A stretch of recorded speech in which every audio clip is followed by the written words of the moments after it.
Um, what about the play was meaningful to you? Share what you found memorable, evocative, startling, or exciting in the play.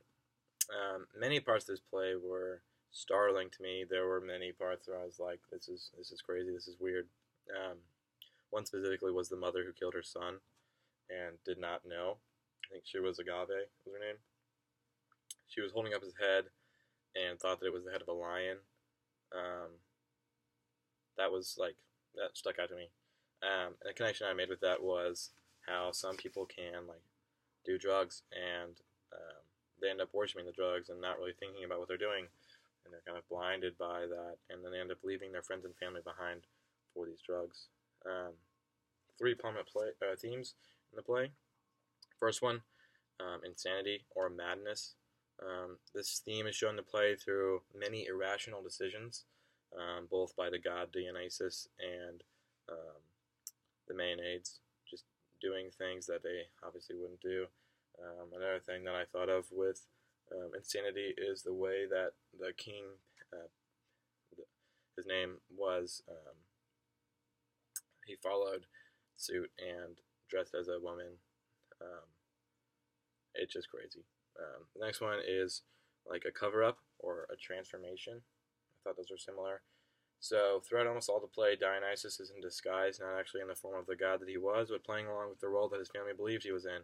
He was covering up or hiding the fact that he was a god.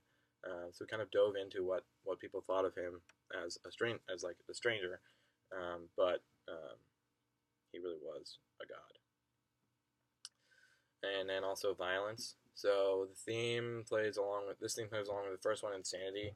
How like people in their insanity were violent, thinking of the Maenads tearing apart like animals and eating their flesh, very violent. Also how like the woman who killed her son, like I said earlier. Discussing the Maenads are depicted in the play. So Maenads are consistently shown as blind followers. They are not shown as logical thinkers. They are false accounts of who they actually are. So here's a quote here: "If the town of Thebes becomes inflamed and tries to oust my Maenads from the mountains, I shall go there myself and lead my Bacchae into battle." So this shows how they weren't respected as actual people, but they were mere like statues and were being followed or were following. So it shows how women in the Greek society back then were not respected as themselves, but they were just kind of there for certain specific reasons. The cover of the Dover edition of this Elvis Presley. So Elvis was on the cover because a lot of people looked up to him as he was famous. People don't really think about following him; they just did.